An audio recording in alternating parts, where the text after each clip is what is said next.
Today, and as we farewell another festive season, it's time for the dreaded post-Christmas errand, packing up all those decorations. Oh, it's a struggle. To save us a world of pain next silly season, we're joined by home organisation and declutter expert Carmen Strong.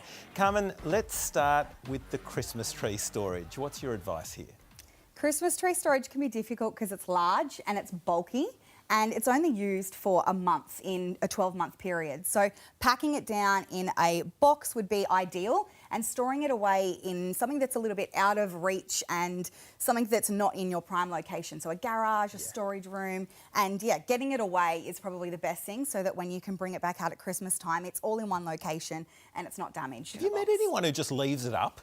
I actually have. Yeah, right. Yep, I've met some people that have kept it up and just glad wrapped the whole thing and put it in a cupboard, but they had ample storage and ample space. Yes, not everyone has that That is luxury. the key here. I mean, Christmas trees are durable. I feel like you can pack them up and throw them places. Yeah. Not so much with fragile ornaments. No. So what are your tips there?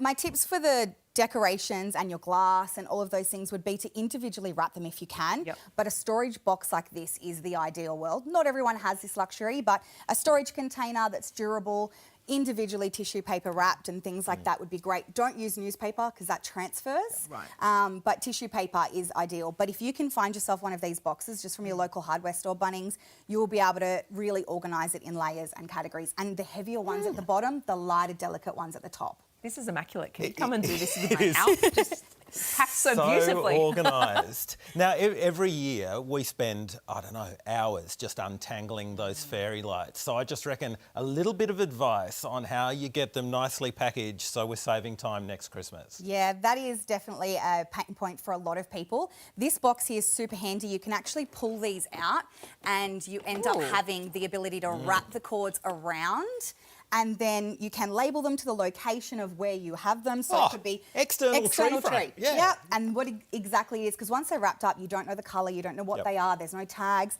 But if you don't have the luxury of having one of these storage boxes, save your cardboard boxes from your gift wrapping and your presents, and you can just wrap it around a cardboard box. Yeah. Super simple. And your recycling as well. Yeah. If I'm going to a storage store, what am I asking for? What are these things? This What is do a you call them? Christmas light box specifically designed for Christmas lights. So it's definitely out there and available. You probably have to get in that earlier December period though, because this stuff tends to sort of leave the shops in the later part of the year.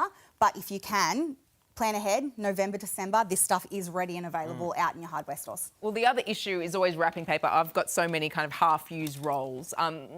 What's your advice when it comes to packing up all the gift wrapping paper? Gift wrapping is an interesting one because a lot of people tend to just pop it all together. Birthday, you know, any gift wrapping goes in one box. Guilty. My advice is definitely separate it. Again, it's only being used for 1 month of the year, so there's no point putting it together in the one location. Right. This is a specific box that's designed for wrapping paper. It's even got a little wrapping roll on look at top. But my little hack is get a toilet roll. That one there that you're holding there, Dr. Nick, has actually a toilet roll on it. And if you There it is. slide these off and save these, you can, this is an open one. Instead of it unravelling, pop your toilet roll on. That is and an idea. It stops it from unravelling in your box. Very clever and very cheap too. Yeah. Now, you can accumulate a lot of this sort of stuff, can't you? And, Yeah. and I guess a lot of it has sentimental value. You've got the baubles that the kids do in primary school. When do you decide that some of your Christmas decorations have to move on? Ultimately, if they're damaged or broken, probably something you're not wanting to keep and you are wanting to move on. If they have a sentimental value, take a photo of it if you don't want to keep it, so you've got that memory stored somewhere. But if they are your children's, you've got to remember, is it a memory for them or is it a memory for you? Because if it is a memory for them, great. Boxing it up and giving it to them when they leave home for their Christmas tree is a little bit of fun.